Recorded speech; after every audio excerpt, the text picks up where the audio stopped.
everybody. Welcome to Rachel's Reviews. And today we have a very special episode of the podcast. I love having my friends on and just talking about movies and what's going on. And today we're talking about the state of comic book movies and particularly the films from 2023.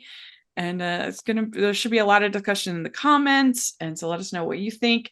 And I have with me my friend Steve, the Lawn Gnome. And Steve, thank you so much for coming on and for initiating this and asking me to do it. I really appreciate it.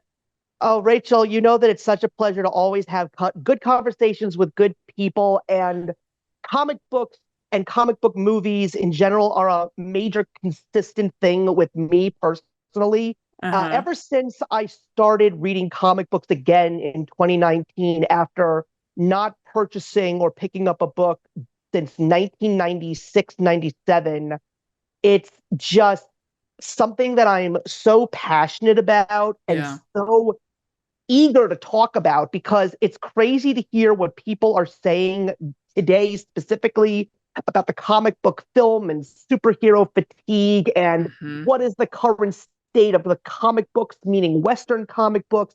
The anime and manga are taking over everything right now. Mm-hmm. But I'm just someone that says, I've got so much to say. I want to possibly refute some of these specific things that people are saying, and just like give people a very interesting and possibly a positive perspective. But I also want to say, Rachel, I have seen a lot of your reviews of comic book films over the last couple of years, and it hurts me to see the kind of hate that you've gotten in your channel. So I just want to say to everybody, before you start putting hate my way after what you're going to hear, just know the fact that I have been married for 7 years and I have an almost 2-year-old daughter. So you got nothing on me in regards to someone that has no life. So bring it. Yeah, I really do kind of dread covering comic book Mm. movies because it's just so unpleasant. It makes it everybody involved makes it just really unpleasant. And so yeah, I mean I was dreading Aquaman 2 and luckily that was just kind of like I don't know, sort of just underwhelming for everybody kind of given up. So like the vitriol wasn't that bad. But Mhm. um but I don't know, just the whole experience as a critic of covering comic books. It's like if you like it, then you're a shill. If you don't like it, then you're a hater and you're the worst. Like you can't win when it comes to comic book movies. It's tough. You're absolutely right about that, because you got these diehards. Now, I'm not going to say that I'm not a diehard. I love my superheroes. Yeah. I love my superhero movies, but believe me, I have said many things that make people's heads spin. Case in point, I don't care for Richard Donner's Superman, and I don't care for Tim Burton's Batman. I don't care for those Ah. movies at all. I am, however, someone that does defend Zack Snyder, because I always say that the best people who make comic book movies are those that are actually true fans. And it's not just comic book movies, it's comic Mm-hmm. book TV shows. I mean, look at the success of Batman the Animated Series and all the Disney animation, because Bruce Timm, Alan Burnett, Paul Dini, the late Dwayne McDuffie, these guys were all passionate comic book fans. And even when they brought new things to the table, like the creation of Harley Quinn, nobody complained at all about the fact that they added Right. an entirely new character. And look at what she's become. She's now got her own very adult oriented television show on Max, and I personally have a great time watching it myself. And it's just because of the fact that we have to stop fighting. We have to appreciate the fact that not everybody's going to agree on everything. Mm-hmm. And yeah, and Yeah, no, I definitely, yeah. I completely agree. And the thing with Snyder for me is that I think a lot of his ideas are good in theory and might work in the comics. Something like the saying Martha in Batman v Superman. In Yeah. theory, and people explain it to you, oh, but the fact they had the same moms, that would bring the humanity. In theory, when you say that, it makes sense. The way, in my opinion, at least, the way it was executed is very clunky and not successful. So I think that's the case a lot of the time for me with Snyder. I can see how on paper and the storyboards in the, idea room, this is a good idea. It makes sense. But the way he executes it is just like, and it doesn't tend to work for me. But not always. I mean, I liked his Justice League. So sometimes it work. Well, But well, let me harp a little bit about that. When we take a look at Zack Snyder, as I said, a fan. He really is a comic book fan. And you mm-hmm, take a look at his two most successful projects. What are they? They're 300 and Watchmen. Now, yeah, why is that? It's because of the fact that what he did outside of the ending of his version of Watchmen, with, as someone who has read Alan Moore and Dave Gibbons' 86 classic, yeah, I understand the change of the ending, and I feel that for cinematic purposes, it works. And 300 is just always great. But you're absolutely right. The other issue with Zack Snyder was the fact that he dealt with way too much studio interference. And that's mm-hmm, something that nobody will deny who truly appreciates Zack Snyder's work, because I went to see the PG-13 version of the film in theaters. And what was I really appreciating about that? The costumes, because Batman finally looked like Batman to me. And that action sequence in the warehouse will always be one of my all-time favorites. I loved how I've gotten for into Batman v so Superman. yeah, and Yeah, I always get into this big debate with people saying, they always say, that's not Batman. Batman doesn't kill. I'm like, Batman never actually killed anybody, just because of the fact that he threw something into a car to distract the driver and the driver couldn't control the car. He didn't technically kill him. The person just doesn't know how to mm-hmm, drive. yeah. That's what I was saying. But then when you see the rated R film, the uncut version, it doesn't feel as clunky. The Martha thing is still in there, but it's because of those 30 crucial minutes of story that he was forced to take out of his film, because the studio execs wanted it to be PG-13 because they wanted more people to see that film, which in the end Mm-hmm. really didn't need to happen, because look at all the money Yeah. that Deadpool made being rated R. So it's It's studio better. I interference. still Yeah, don't think the film works for me. But I just think that's where he can sometimes run into problems, is these ideas that he can't quite execute. And I think I sometimes wish that he was just the visual guy in behind his movies, and then had someone else telling the stories. That it was more collaborative, because that I don't know, but well, yeah, yeah, but uh it's it's just opinions. Nobody's you're right. right or wrong. I mean, and I like lots of things that aren't perfect, that are flawed, that I love. And it's okay. Like, Absolutely. and so, are you a fan of Rachel's reviews? Do you look forward to Family Movie Night, Female Film Critics panels, or the Talking Disney podcast? If so, please consider supporting the podcast by becoming a patron.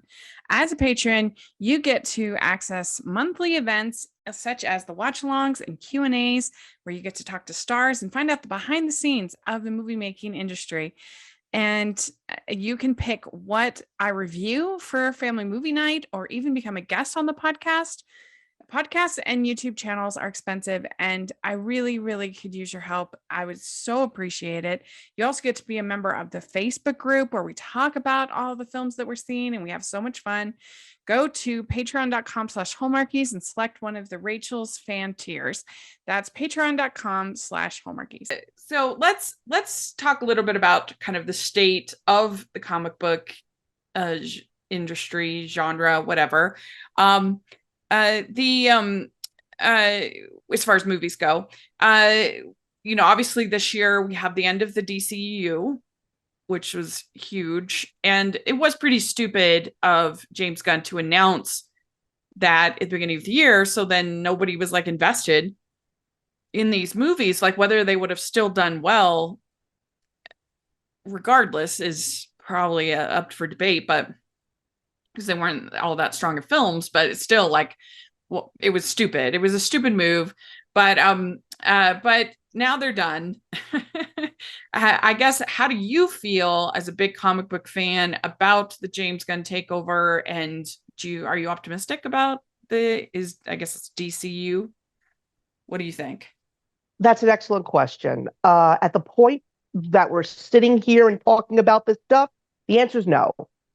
I have no intention or interest to go out and see one of these films. And it's also just because of the fact that my state right now, as a father of a young child, it's very difficult for me to actually go out and see movies. So if I'm going to have that opportunity, I'm not just going to go out and see any movie. I want one that's going to give me the best theatrical experience. Case in point, I had the opportunity to see Aquaman, The Lost Kingdom. I went to see Wonka instead and loved it Mm, because that was my only chance that I had to go see a movie in months. And I right. enjoyed what I went to see. So, no, I'm not excited. Now, I don't have anything truly against James Gunn. What he did for the MCU and the Guardians of the Galaxy films was fantastic. He took a franchise that is not well known, and because of the fact that he took this specific franchise, he was able to play in the proverbial sandbox a little bit more than those that were working on the Iron Man and Captain America and the more concrete characters that if you do one little thing, you're going to accept a whole bunch Right. of people. So he had the breathing room and he did well with everything that he had. Do I feel that he has the ability to bring good things to DC comic book films? I do, because I actually had a great time with the Suicide Squad, and I had a good time with Peacemaker. I think getting John Cena to be that character was phenomenal because you could tell that everybody that was a part of James Gunn's films was having a great time. That's one of the few things that I personally noticed. But, along with the MCU films, I'm also not that excited about what's happening in the rest of Phase 5 and the rest of Phase 6.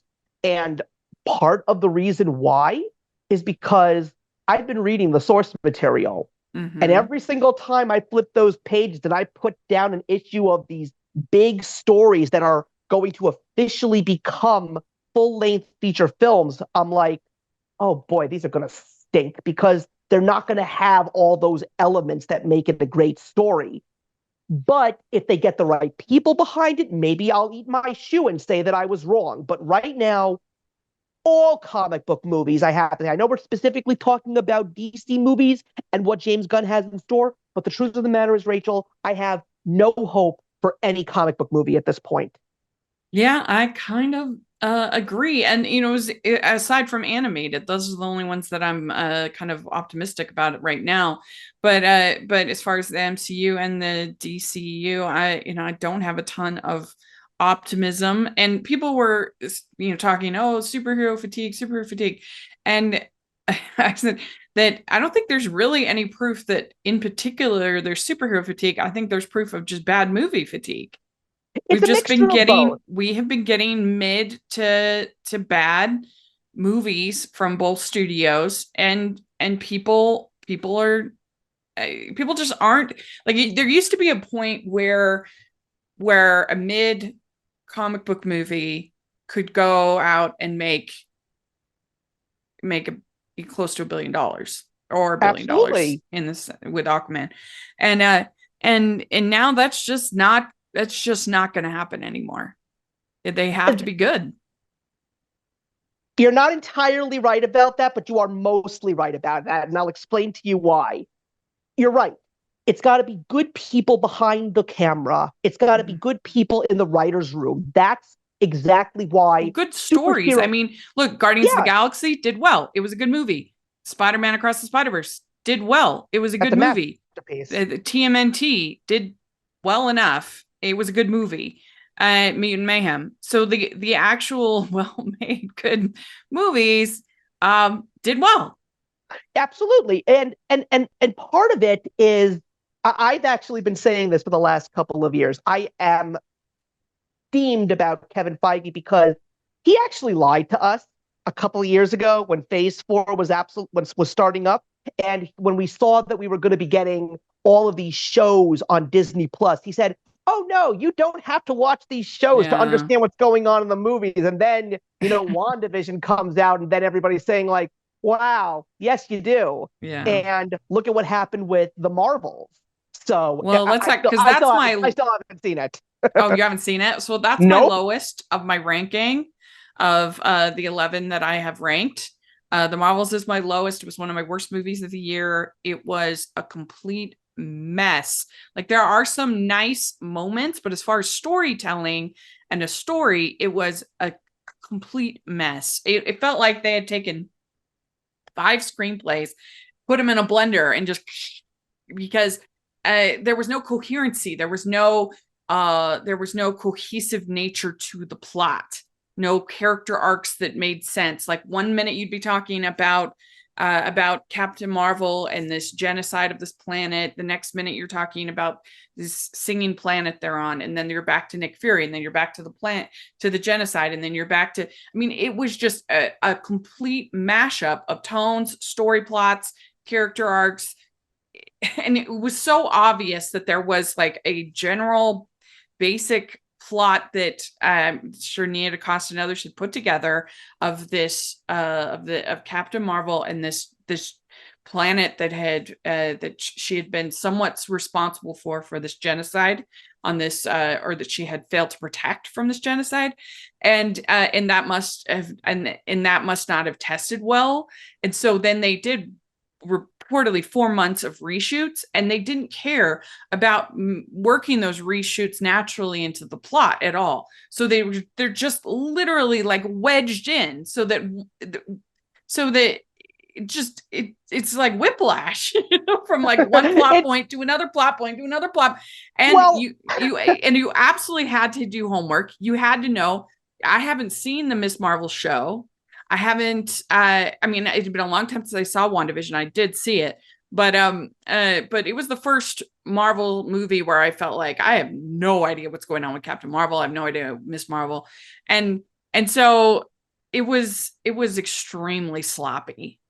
Well, that movie was originally supposed to be 2 hours long. This is another bit of studio interference coming your Yeah. way because they were like saying, okay, if people really are not excited for this movie, let's not have them sit in theaters for 2 hours. So let's make a 90-minute movie out of it. That was their big mistake right there. Well, Ironically, this was the one of two times I said earlier about Aquaman. This was an opportunity for me to actually go see the Marvels. It was Thanksgiving weekend. My wife and I decided we went to go see Wish instead. So another opportunity where yeah, I could have seen a comic book movie and I chose not to go see a comic book yeah. movie. But So again, it's it just, ended up yeah, 105 minutes, so just over that, but it didn't have anything to do with the length as much as it was just so obviously chopped together and hacked together. absolutely.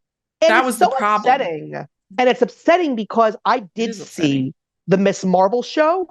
My issue with the Miss Marvel show was it has a great first episode and a great last episode, and the episodes in between, why are they there? I don't know. It could have been a movie. It could have been a very Hmm. successful movie because I personally think that Iman Vellani has potential. I think she's a great young actress Yeah. who has to just be given the correct project. And I give her so many props because she was not one of those actors who got onto her proverbial soapbox and yelled, oh, it's the fans' fault, it's man's fault, it's blah, blah, blah. No, she actually said it's Bob Iger's fault that this movie didn't get the money that it's supposed to Yeah. get. So I appreciated the fact that she did everything correctly because, Well, and also she yeah, was just like, I did everything I could do. It's out of my control, which is exactly, absolutely the correct response. Like it's not the exactly. actor's fault. Like, but No, I no, it's the same thing. Like when I talk about how so many people rag on Jake Lloyd because of everything that happened in episode 1 of Star Wars. It's like well, yeah, it's not his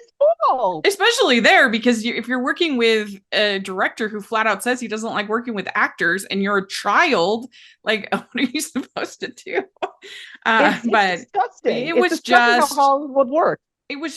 to me, I guess the reason why it made me mad is that it screamed of a certain smugness on the part of Disney that they don't have to worry about plot or coherency or anything, that they think that they can put anything out and people will go see it. And I'm just glad that for once people were like, nope, we're not going to see it, and you have to do better. So Yeah, but it's also due to the fact that after Endgame, one of the few things that the Marvel Studios basically said was to anybody that was taking up one of the new Marvel products, They basically just said to them, this is the character you're working with. Don't even bother taking a look at the source Yeah. material. Do your own thing. Well, That's the big problem. and even with the one of the big problems too with the MCU is that it used to be kind of, at least for me, it was sort of fun unfolding the mystery of it all. Oh, here's a clue here, here's a Absolutely. clue here, here's the things here, and they did all kind of flow together well. And so it was almost like watching a 10-year television show, and you get Yeah, an episode absolutely. every couple episodes a year, and that was actually fun. But now there's no sense of coherency within the movies. Like things have happened in, I mean, what's that cliffhanger that we got in Eternals, that guy coming out of that spirit thing? I mean, we haven't heard anything about that, and it's been all these years. Like, we haven't heard anything about any of the Eternals, about any of the um uh now they're just going to be done with Kang, I guess. But none of these sort of plots that have been kind of dropped have been adequately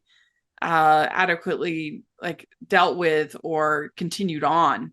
And maybe the closest we've gotten is, I guess, maybe a little bit of in Multiverse of Madness, a little bit. But still, I just, I don't know. It's just not in a good spot. The You're MCU. absolutely It's right. it's You're just not. absolutely And right. I've been a defender. I've been a fan, and I thought that the Marvels was really bad.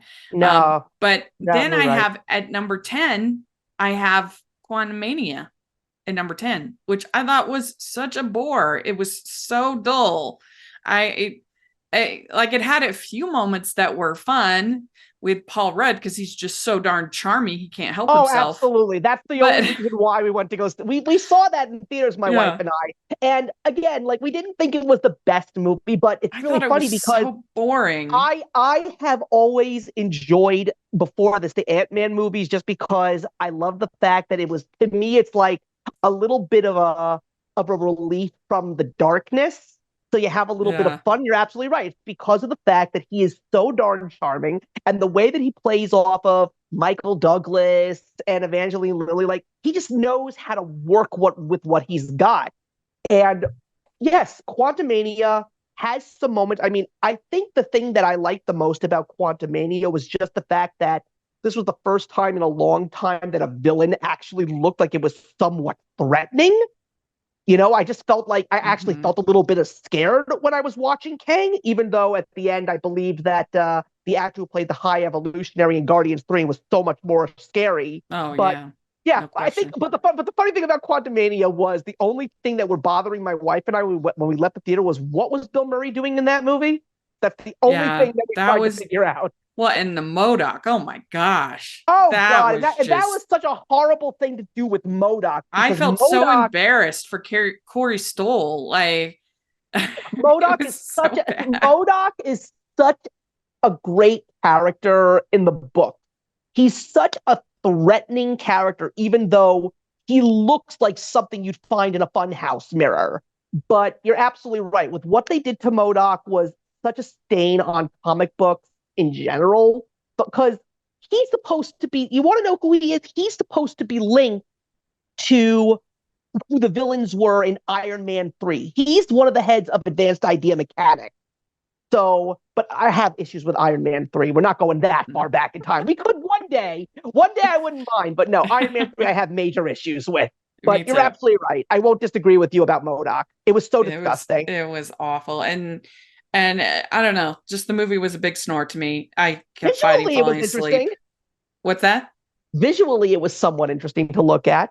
It had some cool moments. So then at number 9 is where I have Shazam: Fury of the Gods. I famously didn't like the first Shazam movie. That's where people got very I upset. know. Um, I know. and this one, it didn't win me over to the character of the franchise. And this just was so generic. It was so bland. I'm not disagreeing with you. I didn't like it. I Yeah. didn't. I liked the first movie. Again, I remember what happened to you when you talked about your thoughts on the first movie, and I felt terrible about the fact that you got what you received in terms of backlash. but the second movie is just boring. I Yeah. didn't appreciate the characters. And again, it's like the end credit scene in the first film. Why did you not use Mr. Mind? Like, that's what everyone thought was going to happen. And the part that was even worse was the fact that these characters that played the villains weren't even in the comic books. Yeah. Not to say now here's the thing. I don't have anything against Helen Mirren or Lucy Liu. I adore those two as actresses. Rachel Ziegler, I have things to say about her, but not in this platform. But Hmm. I was really upset with the downturn. And I felt terrible for Zachary Levi because I think he's great. As Shazam, I think he was the perfect choice because he is exactly what Shazam is in the comic books. Exactly. Hmm. And just given this movie was just, I I felt think they bad for could have done him. a better job in both movies of making the connection between what's his name, and Zachary Levi, adult Shazam. It didn't Mm-hmm. feel like the same person. It didn't feel like the same mannerisms or the same like foibles or the same, kind of a thing. And I think both movies have really struggled with tone. If anything, this one was more tonally consistent, but I guess in doing that, they also made it more boring. So I guess there's something about the first movie that it's shifts in tone, which I criticize, did make it in a way a little bit more surprising and a little bit more like, oh, wow, what's happening? Because it was kind of all over the place. And this one was more sort of More streamlined. so Well, I don't know. I see where you're coming from. Yeah, the dynamics between Billy Batson and Shazam, I think it's just tough to do that because you're working with two completely different actors who are playing those two Yeah. specific roles. But the Maybe thing is, it would have helped if they had, like, I heard in this new Monarch show, I hear they have Kurt Russell and Wyatt Russell. right, So like people actually were, like related playing, and so maybe that might have helped if they'd gotten either father son or like people that have that natural chemistry. Maybe that might have maybe. helped a little bit. I don't know, but Well, I mean, like right now, I know that a lot of people don't really have the best things to say about DC or Marvel comics as comics are concerned, but I will actually say I'm currently reading Shazam, the comic book, because it's being written by a fantastic writer, Mark Waid. And the way that he's doing it is better than the way the movie is doing. Because, like, the thing about Shazam is, yes, he'll have some very serious moments, but because of the fact that he's still a kid, eventually he's going to do something very immature and very teen like to bring a little bit of a lighter tone in the midst of a very dark tone. So yeah. yes, that's pretty much what Shazam is supposed to do. But I agree with you. It's a little bit difficult to do it when you're working with actual actors and when you're working with characters that are. It's just tough to do it sometimes in live action, Hmm. and that's Like, what's really who yeah. they're not maybe the ages wouldn't work, but like something like a like Dennis and Jack Quaid, like a father son acting team, like might have been, I mean, they're too old, both of them, but something like that, that would have been that might have worked well because it's like on the show Heartland, which I cover for Hallmarkies podcast. They sometimes do flashbacks to young Jack, and they use the actors use his son to play the young Jack, and that works so well because it's so believable that it's because they're just their families, so they look similar. I don't know, but it's not Well, that yeah, that's like a nitpick, but I don't. It was just such a bland movie that I I don't agree. know if there was any saving it. It just was Gal nothing. Gadot couldn't do it, unfortunatally. No, she could not. Poor I gal. love her as Wonder Woman, though. I do too. I'm so sad that she's not being called back. That's one of I the know. only reasons why I'm really angry with James Gunn because some of those actors who were playing these characters were perfect. I mean, I think Gal Yeah. Gadot was the perfect Wonder Woman. I personally appreciate Henry Cavill as Superman. I really do. And I Yeah. love Ben Affleck as Batman because he did the one thing that every actor that has ever portrayed the two personas of Batman and Bruce Wayne, he did the first. He was a great Bruce Wayne. and a great Batman. There are some that could be a great Batman, like Michael Keaton, and then there are some that could be an amazing Bruce Wayne, like Christian Bale. But there has never been an actor that was able to do them both perfectly together, and I think Mhm. Ben Affleck nailed it. I don't think either Ben Affleck or Henry Cavill really got the chance Agreed. like completely prove what they could do, and it's a shame that we never, even though I didn't love Man of Steel, the fact that we never got a Man of Steel 2, because Man of Steel was really just the introduction to the character, and by the end he was the character, so we never got a full movie, because I love the Richard Donner Superman, and we never really got his chance to do that movie, to do a full Superman movie. And I would have loved to have seen, like, from start to end, he is Superman the whole time. I won't disagree. Yeah, yeah, yeah. Welcome to the Pilot Podcast. My name is BJ. And my name is Me Too, and we promise this promo is worth it, so please don't skip ahead. We're two judgy friends who put our judgmental skills to work for you. We review the pilot episodes of new and popular shows, and shows that our listeners request to answer your question, should I watch this? Look, a lot of us are spending a lot more time at home, and yes, we should be reading and trying new projects and enriching ourselves, but does anything beat binging a great show? Let us take the guesswork out of deciding what your next show will be. Tune in to The Pilot Podcast at thepilotpodcast.com. Is where I have Aquaman, The Lost Kingdom. I thought the first movie was boring. I thought this movie was boring. It didn't do anything for me. I mean, it also, this one did not look as good. It was just sloppier. The relationship between, I guess it's Moore or whatever, Patrick Wilson and Orm. and Orm, and Aquaman is fine. There's just so much time spent on, like, Atlantean politics and him ruling and the burdens of being king, and I don't know, it's just, and I found the whole villain plot extremely underwhelming, that he basically gets kind of, he finds this lost kingdom, this treasure, and he gets kind of cursed, and so he's not really in control of his body. It's this villain anyway, and so he wasn't really very interesting because he was just like a zombie kind of. Well, I loved the first Aquaman movie. I mean, I think Jason Momoa was an excellent Arthur Curry. I love him as Aquaman.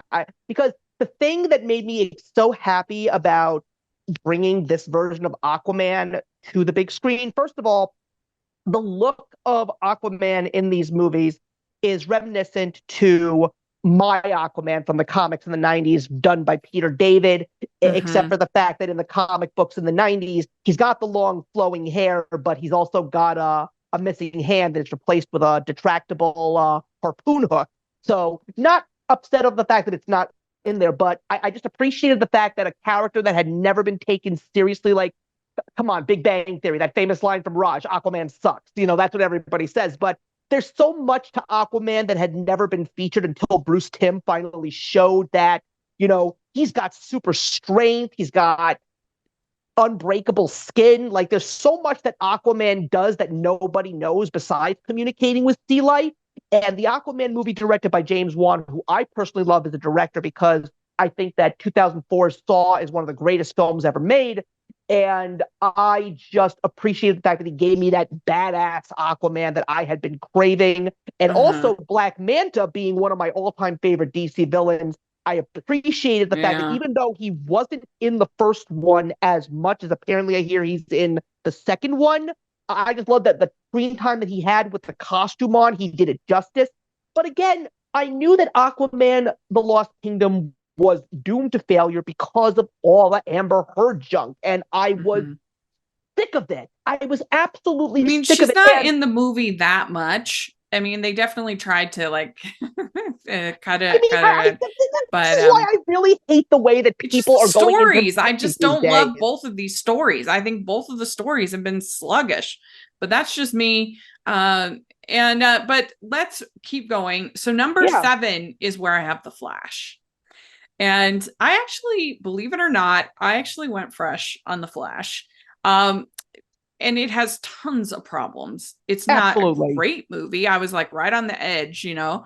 But what I think what won it over for me about The Flash was this this connection that he has with his mother and the chance he has to say goodbye because his mother's murdered, and he gets in this alternate reality, he gets the chance to say goodbye to his mom, and that emotionally worked enough for me. And the Michael Keaton Batman, even though I'm not a fan of Batman 89, the Michael Keaton Batman stuff was fun enough, and there was a lot more of it than I was expecting. I thought he was just going to be in for like maybe a cameo, but he was like a character in the movie. And so between those two things was enough for like mild enjoyment. It's certainly not a great movie. I thought all the stuff with the multiverse was really bad. The especially the Christopher Reeves was, I thought, gross. That was awful. And so it had not good things about it. Especially in the visual effects look terrible. It's not a great movie, but it had enough emotional heft to me for a mild recommendation.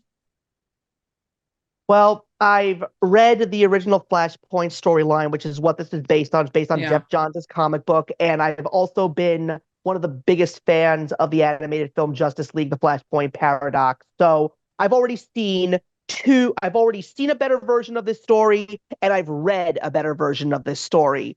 Does it have some good moments? Yes. Again, as someone who also does not care much for Batman 89, I really appreciated the fact that they gave Michael Keaton a chance to put the suit back on and be this character one more time. And also, based on the technology that they had, they could make him actually look a little bit more comic book character-like in terms of his action sequences.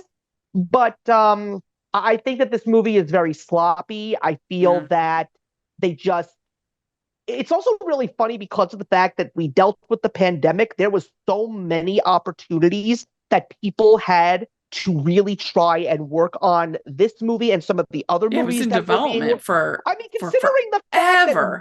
considering the fact that Raya and the Last Dragon was done by a whole bunch of people working from the comforts of their own homes and managed to put out a very well done Disney classic. The fact that no one else figured out how to do that in the world of movie making boggles my freaking mind. I mean, there were a bunch of animated films that were made at home, basically, during those years. But yeah, I mean, the fact the visual effects looked so terrible, and then the director tried to come out and be like, "Oh, it was intentional." Like, yeah, right. Yeah, and ridiculous. I like Andy Muschietti. I mean, Andy Muschietti did a great job with the It duology. I loved what he did with those two films, but yeah, it's a mess. The whole thing with separating the art from the artist. If people were focusing more on the artist because of everything that was going on with Ezra Miller, and it's a shame that that's what creates the head garbage in the average moviegoer's mind. If that was me, I wouldn't have seen The Flash at all. I would have just let it gather dust and whatever, and let somebody else enjoy not many it. did see it, so that's true. That's true. Not many money. People did see it, but I'm always one of those people, especially when it comes to a comic book movie. I want to go see it because I want to just give my own thoughts, because I never like to go with the collective. I always like to be to the sound of my own drum.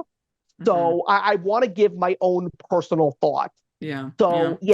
I said it's been done better so many times. People, just go watch the animated film Justice League Flashpoint Paradox. You'll have a much better time. I promise. Well, number 6 is where I had Blue Beetle. This was like fine. It was pleasant. It probably should I think the plan was to release it on streaming. They probably should have just done that. It felt like a streaming release, but it was fine. It was pleasant. It was funny. It had enough banter, had enough nice characters. This is probably the big example of the movie that 5 years ago would have made a lot more money. I watched it when it came on streaming, and truthfully, for me, it was nothing to write home about. No, it's nothing to write. It's like perfectly fine. But I'm just saying, I think there was an era when a perfectly fine comic book movie would have done really, really well. That's what I'm saying. The thing that I would say about Blue Beetle is finishing that movie I just said there was so much potential that was left on the table regarding this film, because if it wasn't for the whole James Gunn takeover, this could have been like the first film in a bunch of films that would eventually give us a live action Teen Titans film. Yeah, I mean, I think he still will technically be in the DCU, so we could maybe still see that. Well, there was one thing that I definitely have to give the creators of this film credit for.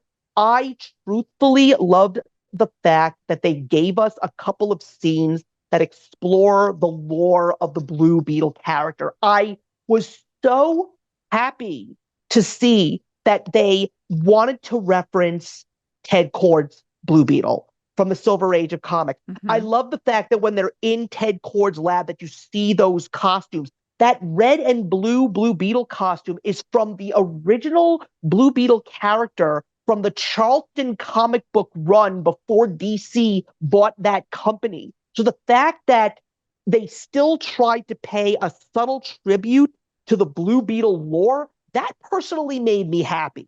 It reminded me of that scene in Batman v Superman when Batman looks at that spray painted Robin costume. It's like the average moviegoer is not going to know what that is, but a comic book fan knows that that Robin costume belonged to Jason Todd and he was killed by the Joker. So death in the family happened in this world. And that made my heart sing because, again, when a comic book film creator pays tribute to the comic book lore, not necessarily as a driving point, but as a little Easter egg, and it doesn't shame it, rather it embraces it and celebrates it, I will pat them on the back and say thank you. And I think Blue Beetle did that. Yeah, I think that's fair. I think the strength of this movie was the family moments. I agree. Their interactions. That was pleasant. It was fun. I did recommend it, but it's not like a great movie, but it was fine. Next I have Merry Little Batman, which you haven't seen. I thought it was fun. I enjoyed it. It was way too long. It should not have been 90 minutes. It should have been a 45-minute Christmas special in the great animated Christmas specials tradition, half an hour, 45 minutes.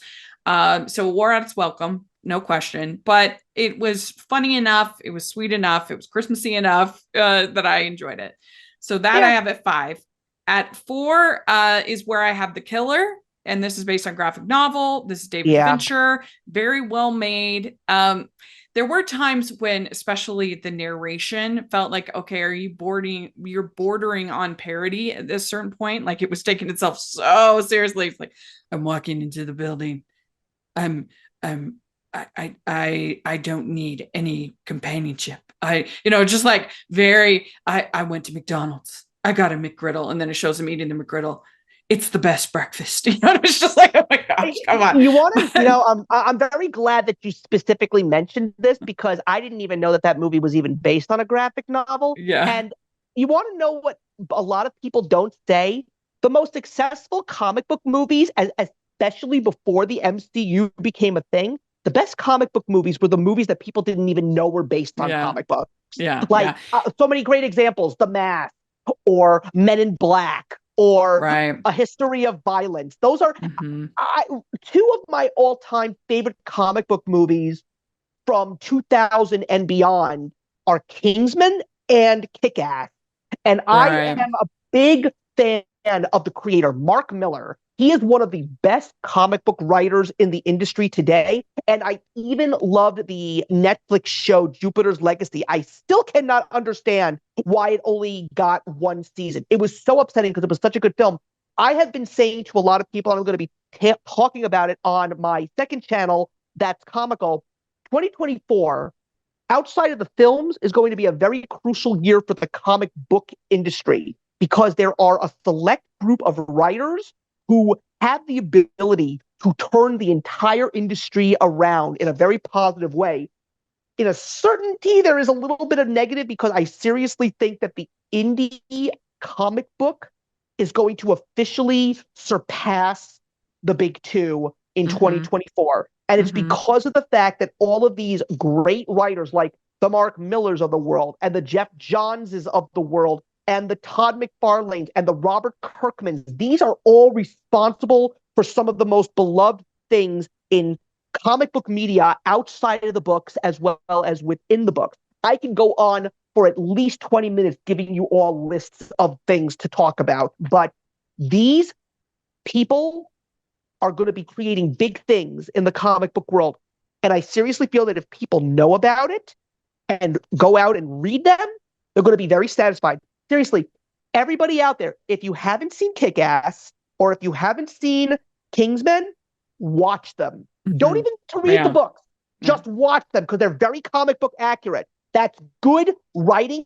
And it is also a perfect example of the creator of the source material being an integral piece of the production of the film. That is another reason why I feel DC and Marvel movies are failing, because the original creators are not a part of these films. Unfortunately, some of them are dead, but there are still a lot of other people that have, like the Flash movie, the plot was based on Jeff Johns' Flashpoint comic book. He could have easily been brought in to be a bit of a consultant slash concierge, but then the whole toxic work environment is a whole other story for another time. Which also, and I guess the Extraction movies are based on graphic novels. I've seen the first one. I haven't seen the second one yet. But there are those films based on the graphic novels. So then at number 3 is where I have Guardians of the Galaxy Volume 3. This was the win as far as mainstream live action comic books this year, comic book movies. It's the one that did the best, of course, as far as live action. And it was a great way to end these characters. I think it was emotional. I think it was well done.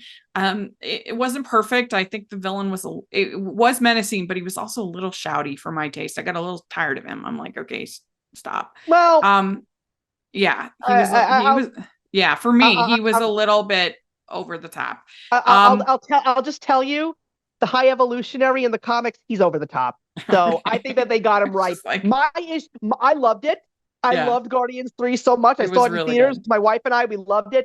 My biggest issue with the movie was they underused Will Poulter as Adam Warlock. I love Will Poulter as an actor. When I found out that he was going to be Adam Warlock, I got so excited. But when I see what they did with him in the movie, I'm like, oh, guys, you got it wrong. This is wrong. You should have done more with him. That's fair. That's fair. But overall, I was entertained by it. It looked really good, and I liked it better than the second one, which I wasn't a big fan of. So way to go. We'd like to take a second and thank our sponsor for this episode of the podcast. It's the Hallmarkies merch store. Are you looking for that perfect gift for the postable, hardy, or Hallmarky in your life? What about getting that t-shirt or hoodie that will help you stand out at your next holiday party? Now is the time to check out the Hallmarkies merch store. Full of festive designs by artists like Jessica Miller, Carrie from Hallmark Comics, and more. You can even have more than just shirts, but totes, cell phone cases, notebooks, mugs, and more. And it isn't just Hallmark. We have designs for Anna Green Gables, Man from Snowy River, The Nanny, and more. Every purchase at the merch store goes to help support the podcast and allows us to make the great content you know and love. There are frequent sales, so go to tpublic.com/stores/Hallmarkies or see the link in the description. That's tpublic.com/stores/Hallmarkies. It was a great way. I think what I really appreciated was the fact that one of my biggest gripes with Marvel films, especially outside of Captain America and the Winter Soldier, that's always going to be my favorite one for the time being because it was dark and they didn't try to lighten it up. I hate the forced comedy. I really do. And I loved the fact that even though James Gunn was known for the comedy factor of his first 2 films in this trilogy, I really appreciate the fact that for the most part, he let the comedy take somewhat of a backseat and let the story and the drama really drive the third film. And that's why it's such a great film. Yeah, it's really good. Yeah, I agree. It's very good. It's really good. All right. Number 2 is I pretty much have a tie for my 1 and 2. I pretty much have Spider-Man Across the Spider-Verse and TMNT Mutant Mayhem tied. I loved them both. I had them both basically tied in my end of the year ranking. I think that actually TMNT is like a little tighter as far as the storytelling. I think they're both artistically ambitious. I like the character work in both. Across the Spider-Verse was an artistic achievement. I mean, every frame was just, as an animation fan, just watching and like, oh my gosh, how did they do this? But I do think that it is a little exposition heavy in the middle. And I wasn't bothered by it telling half a story because I knew that going into it. It was because originally it was titled Part One, and maybe they should have kept that title so people would have known it was Part One. Because that was a complaint that I heard. But I thought it was great. And I loved Timothy Mayhem as well. I thought they were both really just ambitious and exciting and great. That was the third time in 2023 where I had the opportunity to go see a live action DC comic book film or Marvel comic book film. I had a week off and I was at my local comic book store picking up my Wednesday new comic books. And I said, so I have the ability to go see a movie. It was in the summer. I said, I'm going to go see The Flash. Because don't you dare. They said, you go to the theaters and you go see Spider-Man. And that's all. Because the funny thing is, I didn't really like the first film when I saw it in theaters. And it was the weirdest thing. Like, you could go back and see my review. I think it was just because of the fact that Miles Morales was a character that was very popular in the comic books, and I hadn't been reading comic books yet. And I thought that this was going to be a great way for me to get into the character. But I just found certain points of the film a little bit like the whole thing was like, let's go over this one more time. Let's look at the origin story. I was like, oh God, please stop with this. Just get back to the movie, get further the story. So before I went to go see Across the Spider-Verse, I decided to buy Into the Spider-Verse on Blu-ray just to say, let me watch this movie again. Maybe I missed something. I watched it and I was like, why did I not like this movie in the first place? I'm not kidding. So I went to go see Across the Spider-Verse, and if it wasn't for a little movie coming out at the end of this year called The Holdovers, Across the Spider-Verse would have been my favorite film of 2023. Yeah. I think that it's a masterpiece. It is spectacular. The visuals are just unbelievable. What it does with the animation, it's just had my mouth agape the entire time. Well, this is why I want better comic book movies to be made outside of this one, because Oscar Isaac clearly enjoys his comic book stuff, because now he's Spider-Man 2099, another character from my childhood comic book reading. When the whole 2099 Marvel Universe came out, that was like a big thing for comic book readers. Everyone was excited for Spider-Man and Doom and Punisher and the X-Men 2099. So knowing that Oscar Isaac voiced Miguel O'Hara, I was excited. So he's done this. He's Moon Knight. He's a pop. I'm like, give him more, but write his movies well. Give me great Oscar Isaac films. I like the first one just a little bit better because I think the story is a little tighter for me. In this, like I said, I think it gets a little exposition heavy, especially when he's in that like headquarters, the Spider-Man headquarters. I think you're lying. I think you just wanted more John Mulaney. I'm just but I still loved both. I thought they were both really great, and the fact that basically you can have like multiple types of animation all going on at the same time within one frame is unbelievable. Yeah, and the animation that's a game changer. I think that's one of the main reasons why people love the Ninja Turtles film as well, because it used that animation style. Also, for me personally, another great thing from the first Spider-Man animated film is Nicolas Cage being Spider Noir. I love all the actors that they got, but no, I haven't seen the Ninja Turtles film. And I'm glad that we're talking about Ninja Turtles because we're in 2024 now. We're in the midst of the 40th anniversary of Teenage Mutant Ninja Turtles. Can you believe it? Yeah, it was really good. And what made it good, it made it especially good, is that they had teenagers voicing the turtles. They had them, they're all four of them, the actors together, recording together. There was chemistry, there was banter, it felt like four teenage turtles characters, whatever. And I loved the animation in it as well. It wasn't just like a copy of Spider-Verse. It had its own, like a little bit grittier, a little bit, you could see sometimes where the pencil would kind of go down into the screen, and you could see it was as if people were literally animating it right there on the screen, which I loved that. And the only thing that I guess had questions about with TMNT Mutant Mayhem is the design of April, because she's supposed to be a high school student and she looked older to me. I don't know. I thought it was a weird character design for April. Like I the don't plot know. and everything around her was fine, but she just didn't look like a teenager to me. But other than that, I really enjoyed it. I thought it was funny. I thought it was entertaining. I thought actually the villain kind of becomes sort of this kaiju kind of a thing, and that was fun. You know, Yeah, you know what it is, Rachel? I think the reason why Ninja Turtle films, maybe minus one or two, I think the reason why they're so successful is because people just love these characters yeah, and people just want to make movies out of the Ninja Turtles because it's like, I think of all of the Ninja Turtle films that I have seen. I love the original 1990 Jim Henson film, the one that he had his last major thing that he had a really big role in before he passed away.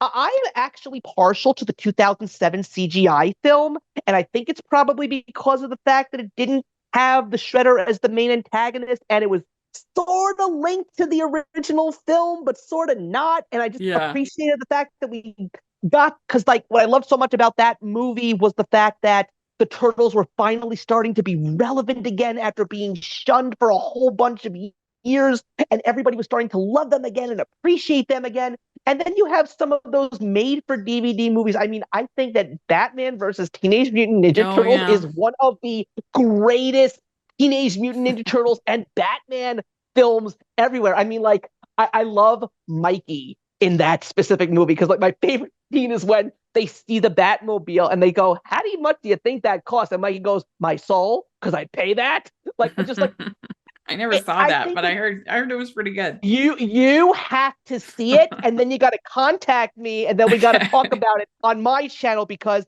my colleagues over at That's Comical, it's me and four other people. We're going to be celebrating the 85th anniversary of Batman this year and the 40th anniversary of TMNT this year. So it's all Batman and Turtles All as much as right, sounds possible, and good. we want to talk about Batman versus TMNT because there's also a trilogy of 3 6-issue miniseries of Batman and Teenage Mutant Ninja Turtles, written by James Tynion IV in comic book form. It's a DC and IDW crossover. All three very enjoyable reads. Mm. It like no one would ever think that these two franchises would work, but the people who love Batman and love TMNT, they make it Yeah. work. And that's why I think Ninja Turtle films are so successful because these people love it and they want to make it work. Yeah. There was a time when I was reading the comics. I did a series with How to Love Comics, my friend Trevor over there, where we would watch the movie and then we would talk about the comics that influenced it. It was really fun for a couple of years. And out of all the ones that I read, I did Black Panther, I did Captain Marvel, which I didn't enjoy those. I read a whole bunch of different Thor, a bunch of different DC and I read a bunch of Wonder Woman, which I mostly enjoyed. The one that I liked by far the best of anything that I read was Doctor Strange. That was my Doctor favorite in Strange, comic book form. Was really entertaining, I thought. there, like I've said throughout this entire video, you got a good writer and a good artist behind it. You'll get a good comic no matter who the character is. Yeah. That's why, like, so many people say, why are we getting all these Captain Marvel movies when nobody likes Captain Marvel? Well, the reason why nobody likes Captain Marvel is because of the fact that nobody who is writing Captain Marvel or who's drawing Captain Marvel is doing a good job. Get a good writer. I don't care if it's a male, female, white, black, Hispanic. I don't care. Just give me someone who knows how to write something for crying out loud. That's all that I care for. Because it's funny. When I'm going to be doing, hopefully this weekend, we're going to be recording our best of 2023 in comic books and manga over on the That's Comical channel. And when I take a look at all the comics that I read in 2023, I noticed a very interesting theme. My favorite books are horror themed or books that feature anthropomorphic or talking animals. Not even superheroes at this point in time. Right. I'm right now in the middle of a 6-issue miniseries. It started in October. It's called Beneath the Trees Where Nobody Sees. What is it? It's Dexter meets Richard Scarry's Busy Town. Let that sink in a little bit, people. That book is good. And I'm already 2 issues in. This book is blowing my mind. Yeah. What I'm trying to say is that in the world of comic books, whether it's the comic book source material or the films, it's super, because I do feel that superhero fatigue is a thing. And that's why I love the fact that when I'm reading books, especially if it's an ongoing series, not necessarily a mini or a maxi series, if I'm not interested in a story arc, I can jump off. If I want to get into something because, like, oh, there's a new writer coming onto the book that I absolutely love, I can jump back on because it's going to be a fresh thing.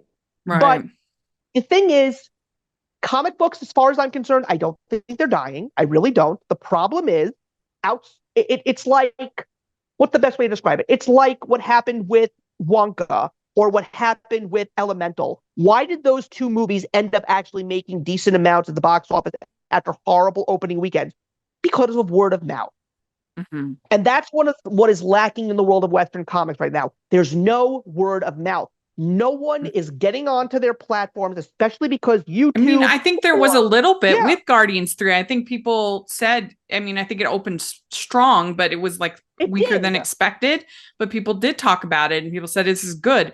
And I think that you could say the same thing with Spider-Verse. It opened strong, but still there was good word of mouth with that. So yeah, I think that hopefully we're at a stage where quality is the most important kind of thing, and but Kevin Feige said we were getting that last year, and then we got Secret Invasion live again.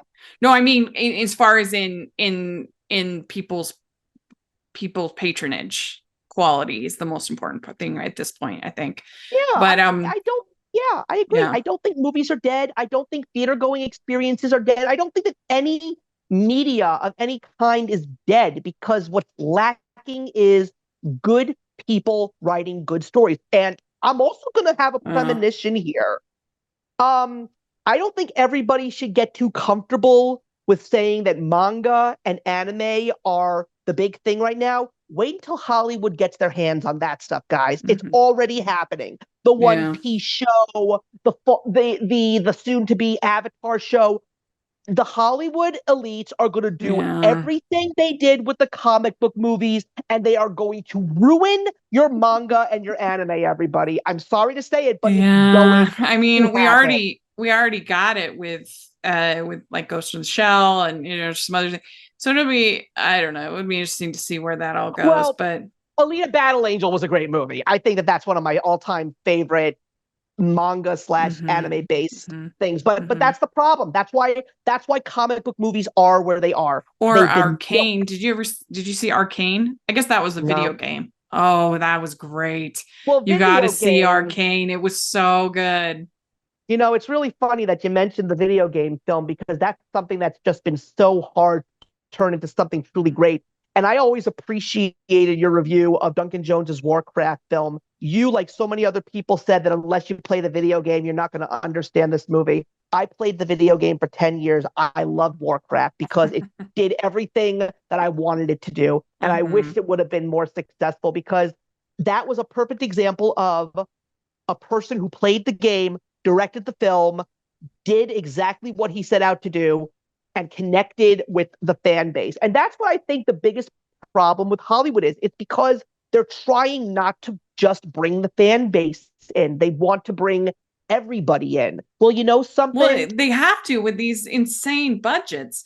It's like not every movie needs to be a tax shelter. Like, let's like. No, I don't disagree. That's the crazy thing. When you watch Godzilla -1, which is one of the best movies of the year, you watch that movie and you find out that it was made for $15 million, your mind just can't even what?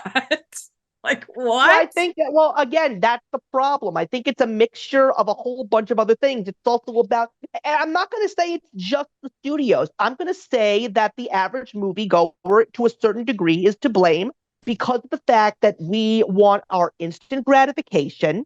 We want everything to be not everybody, but a large consensus. Mm-hmm. You know, we wanted it in America specifically. It either go big or go home right now, and that's a big problem. But you You gotta watch take it back a little bit.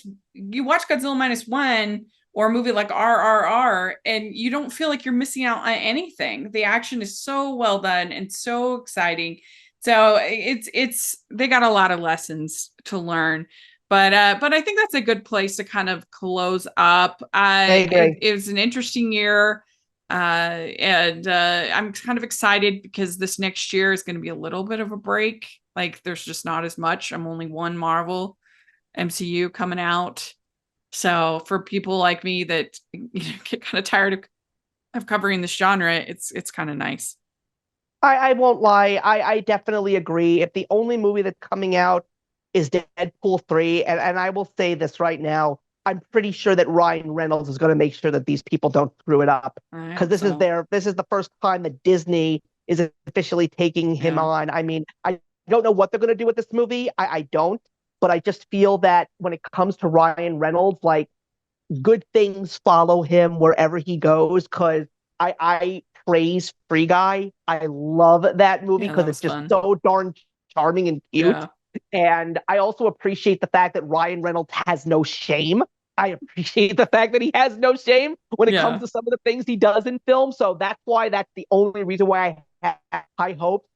I am just hoping that in 2024, I'll have the opportunity to actually go see more movies.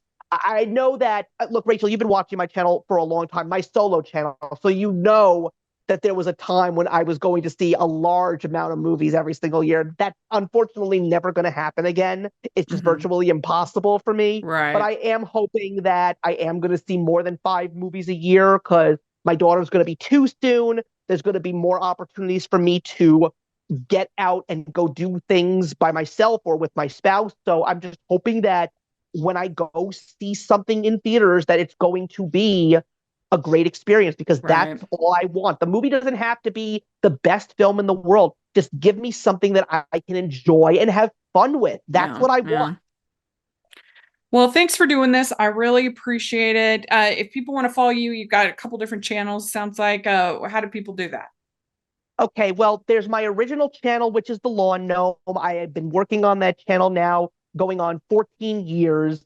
But the last 2 videos that I posted were basically saying the things that I used to do with my original channel just aren't happening as frequently as they used to be. I mean, you know that one of my favorite things on my channel is my Disney stuff, my Out of the Vault show. But even that is starting to fizzle out because I'm running out of things to talk about. That's just the way it is. Yeah. But right now, the future of myself, the Lawn Gnome, which is my alias here, is over at That Comical. It's that's apostrophe S hyphen comic, or I don't know. I'll give you the link. I can't think of it. Send me the link. I'll put it in the description. It's just me and 4 other friends. Some are content creators, some are not. It's been a bit of a rocky start. The channel's been up for about 3 years, but there's a decent amount of content on there right now. We're hoping that this is the year where we really do break out. It's just because of the fact that there were so many events in life taking place, whether it was people getting married, people having children, health things that have been dealing with, getting new jobs. Life basically took over because, unfortunately, you know, we're not young people. We're all in our 30s and 40s. So it's not that easy for people in our age range to do this stuff unless we're actually getting massive amounts of money for what we're putting on YouTube. So you're one of the lucky ones, Rachel. You really are.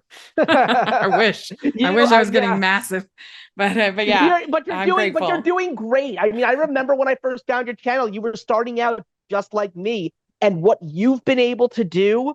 Not saying that it's exactly what I wanted. I always said that YouTube was never going to be my day job, but people who have the ability to make it their day job, you know, bravo. I applaud you. Well, thank you. Really do. Thanks. It's been, I'm not being sarcastic. Really this is truthful. I appreciate it. And I appreciate your support all along the way. And so hopefully maybe we can have like a midway report or something like that. We'll definitely have to chat again. And so everybody follow I hope everybody follows your content. And you can find me at Rachel's Reviews, all of our social media. iTunes, YouTube, and on Rotten Tomatoes. So check that out. And also make sure that you're checking out the Hallmarkies podcast. Got lots of fun content over there. And if you are listening on iTunes, please leave your ratings and reviews. That really helps a lot. And if you are watching on YouTube, please give the video a thumbs up, subscribe to the channel. Appreciate that so much. We also have the Patreon group, which is the best way you can support me. And also we have the merch store. You get lots of fun designs, including #animation junkie shirts. So check that out. And thanks again, Steve. I really appreciate it. And we'll talk to you all later. Bye, everyone.